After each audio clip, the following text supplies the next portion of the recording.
Holy Father, a blessed angel came, and unto certain shepherds brought tidings of the same. That in Bethlehem was born the Son of God by name. Oh, tidings of comfort and joy, comfort and joy. Oh, tidings of comfort and joy. Fear not then, said the angel, let nothing you affright.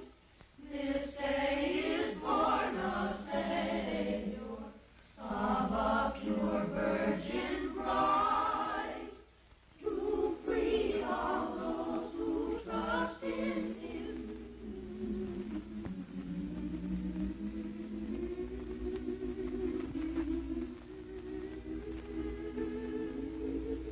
Gilbert K. Chesterton once said, "In everybody there is a thing that loves children, fears death, and likes sunlight. And this thing enjoys Charles Dickens." Before I tell you about the Christmas Carol, let me read to you what Charles Dickens himself wrote about this story. I have endeavored in this ghostly little story to raise the ghost of an idea which shall not put my readers out of humor with themselves, with each other, with the season, or with me. May it haunt their houses pleasantly. Charles Dickens. To begin with, Jacob Marley was dead. There is no doubt about that. You will therefore permit me to repeat emphatically that Marley was as dead as a doornail. Did Scrooge know that he was dead? Of course he did. Ebenezer Scrooge and he had been partners for I don't know how many years. Scrooge never painted out Marley's name, and so there it stood 7 years afterwards above the warehouse door. Ebenezer Scrooge. Oh, but he was a tight-fisted old sinner, hard and sharp as flint. The cold within him froze his features because he always carried his own low temperature with him. And he didn't thaw 1 degree. Not even at Christmas.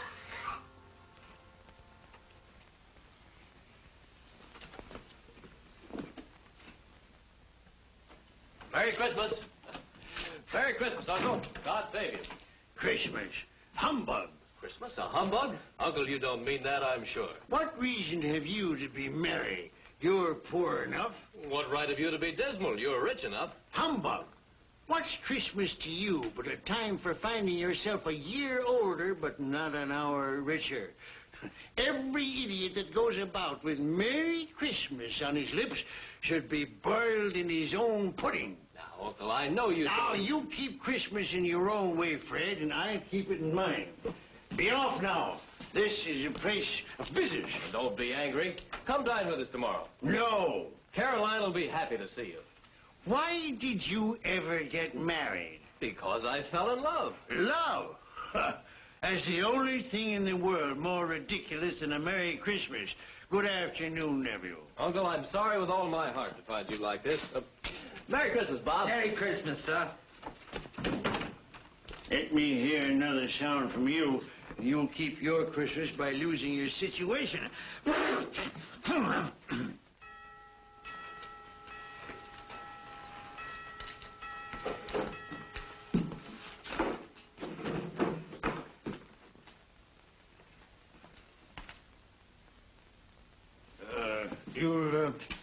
You'll want all day tomorrow, I suppose, Crescent. Quite convenient, sir. It's not convenient. But it's only 1 day in the year, sir. A poor excuse to pick the pocket of your employer every 25th of December. But be here all the earlier next morning. I will, sir. And a Merry Christmas to you, Mr. Scrooge.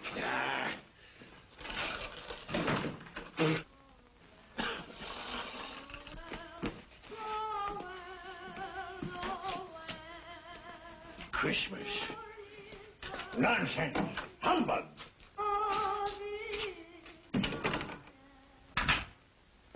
And while most of London was jovial and full of glee in honor of this Christmas Eve, Scrooge had taken his melancholy dinner at his usual melancholy tavern, and having read all the newspapers, he went home to bed.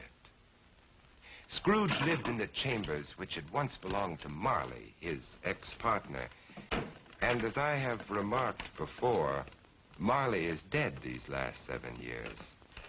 Dead as a doornail.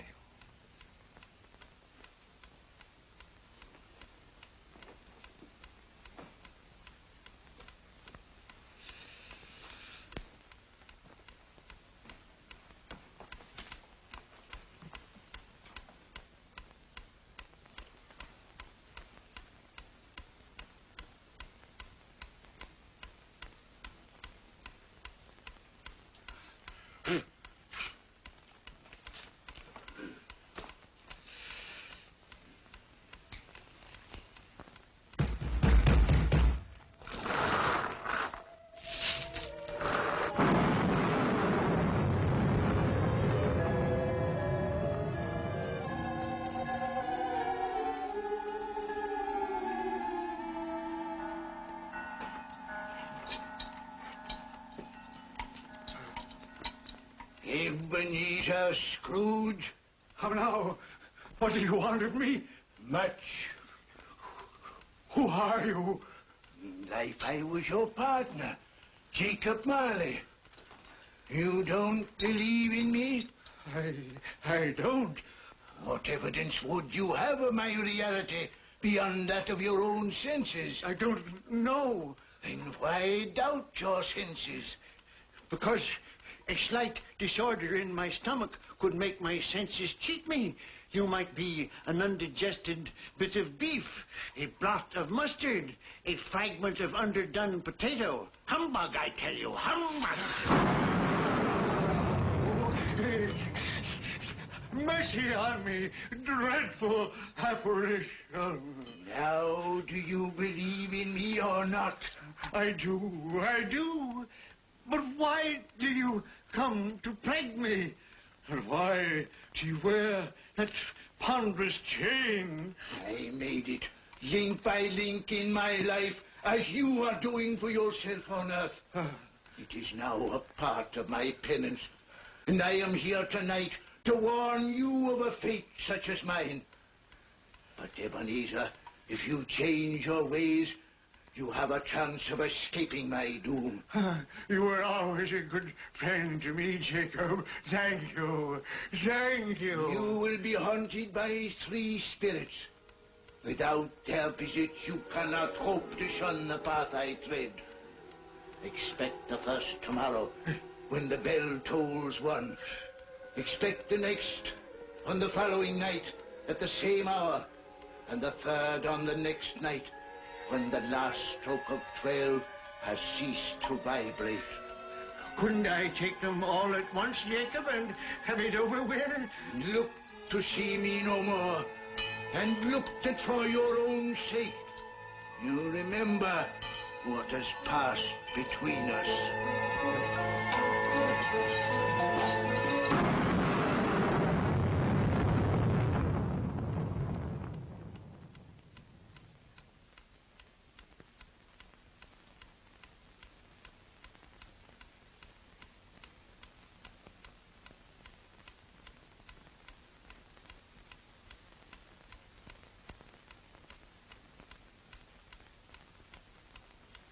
Scrooge tried desperately to say humbug to the strange happening, but the word stuck in his throat, unuttered, for it was highly probable it was not humbug.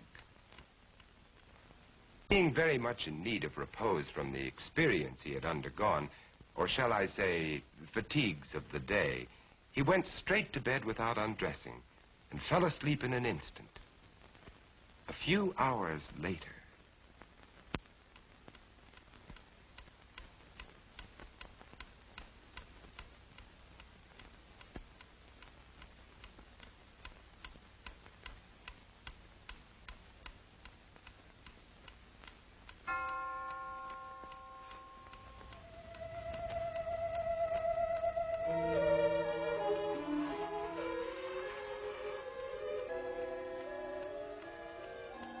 Are you the spirit whose coming was foretold to me?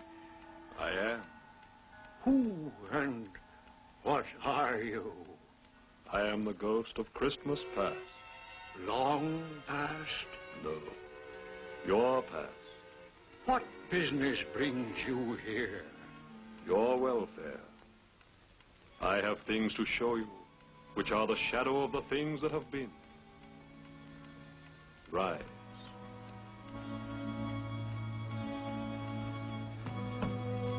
And walk with me.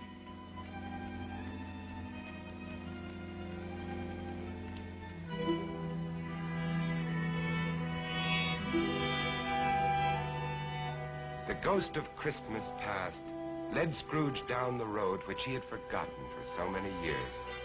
He showed him a Christmas day in the past, which was a happy one for most children, but not for one lonely schoolboy. Ebenezer Scrooge. Do you know that boy?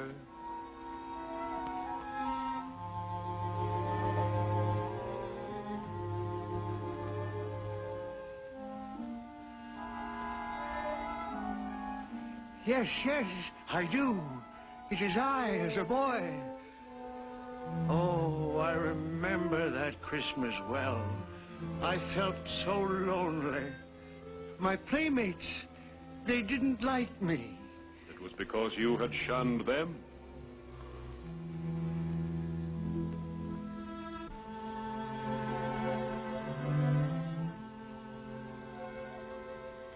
Oh, poor boy. I wish What is the matter? there was a boy singing a Christmas carol on the street last night. I should have liked to have given him something, that's all.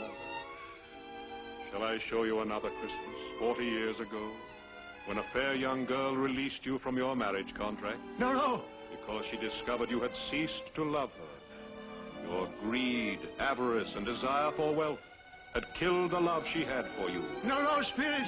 Show me no more. Leave me. Haunt me no longer. Awakening in the middle of a prodigiously tough snore and sitting up in bed to get his thoughts together, Scrooge had no occasion to be told that the bell was again upon the stroke of one.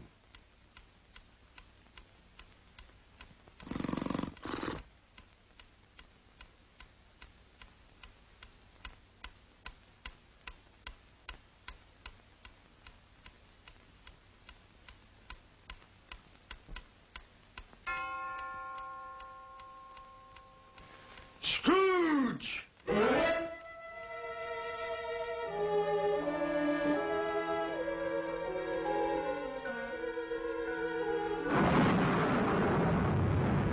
I am the ghost of Christmas present.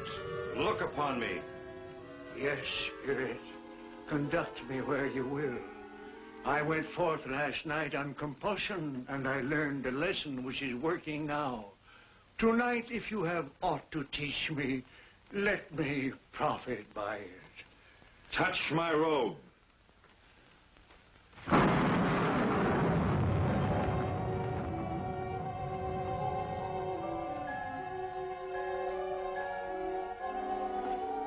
Look.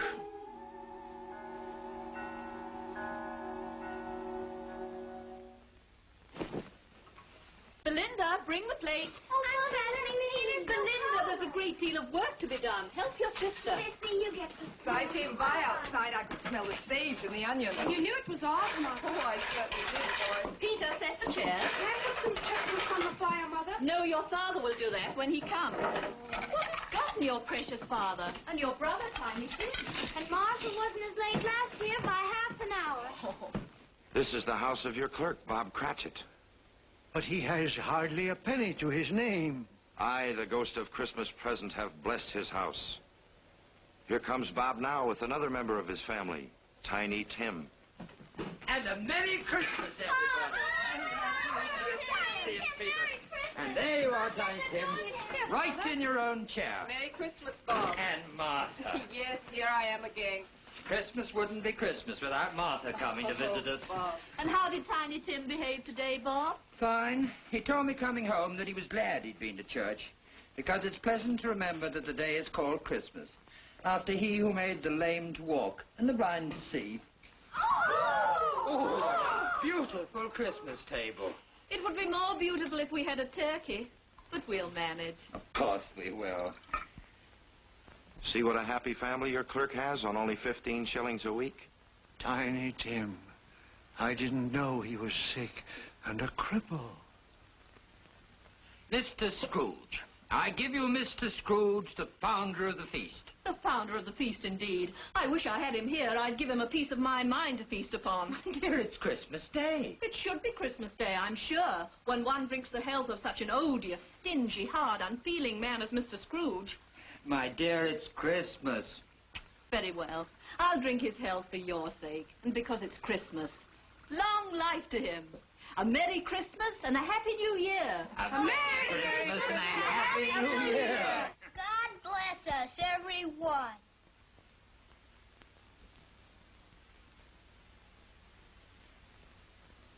Tell me, Tiny Tim, will he live? I see a vacant seat and a little crutch without an owner. No. Say he will be spared. My life on a globe is very brief. It ends tonight. Tonight? The time is drawing near for me to go and for your third visitor to appear.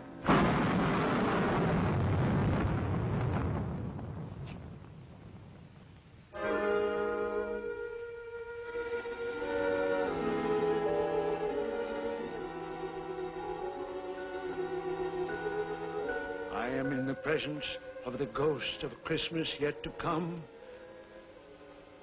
Ghost of the future, I fear you more than any specter I have seen. But lead on, I want to know.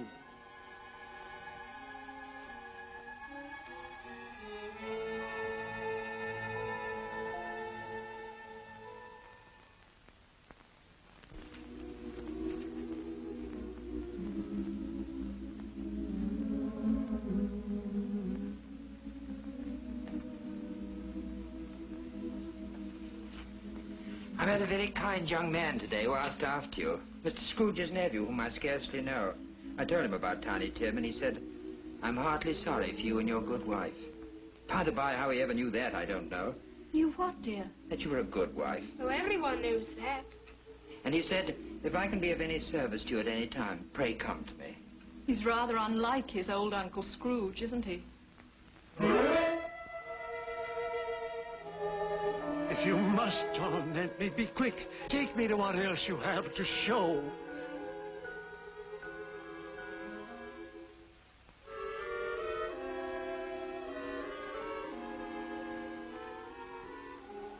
I don't know much about it either. I only know he's dead. When did he die? Last night, I believe. What had he done with his money? I haven't heard. But he'll have no use for it where he's going. It's likely to be a cheap funeral. For upon my life, I don't know anyone to go to it. Suppose we make up a party and volunteer. When I come to think of it, I'm not at all sure that I wasn't his most particular friend. For we used to stop and speak whenever we met. I don't mind going to his funeral if lunch is provided.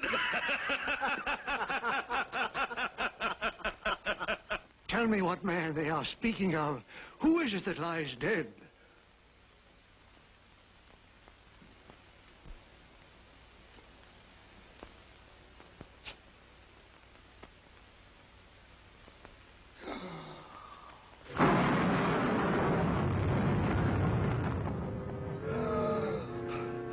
No, hear me. I am not the man I was. Assure me I yet may change the shadows you have shown me. I will honor Christmas in my heart and try to keep it all the year. Tell me I may sponge away the writing on this stone.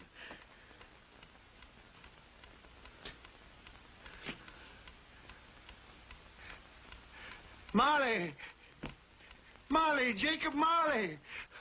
Heaven and Christmas time be praised for this. I will live in the past, the present, and the future. The spirit of all three shall thrive within me.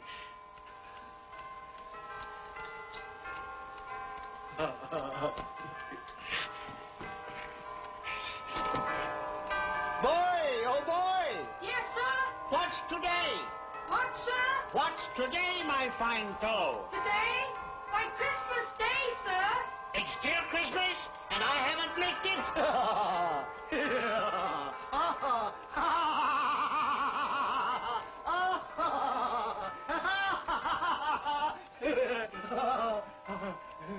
for a man who had been out of practice for years, Scrooge gave a most illustrious laugh, the father of a long line of brilliant laughs.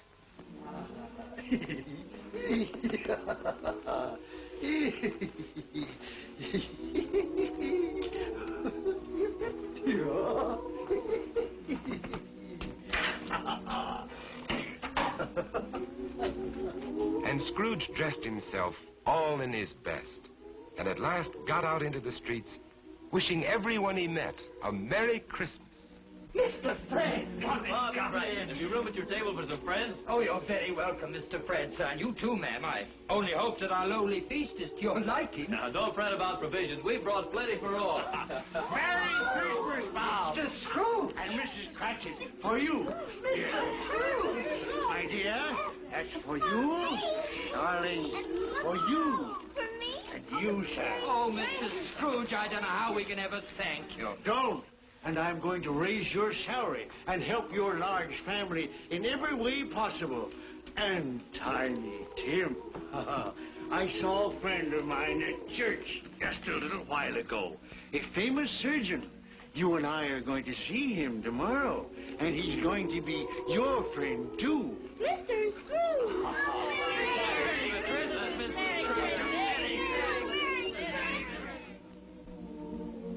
Scrooge, when his word, he did it all and infinitely more.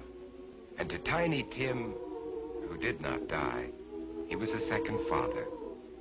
Scrooge had no further dealings with ghosts, but it was always said that he knew how to keep Christmas well, if any man alive possessed the knowledge. May it truly be said of us, and all of us. And so, as Tiny Tim observed, God bless us, everyone.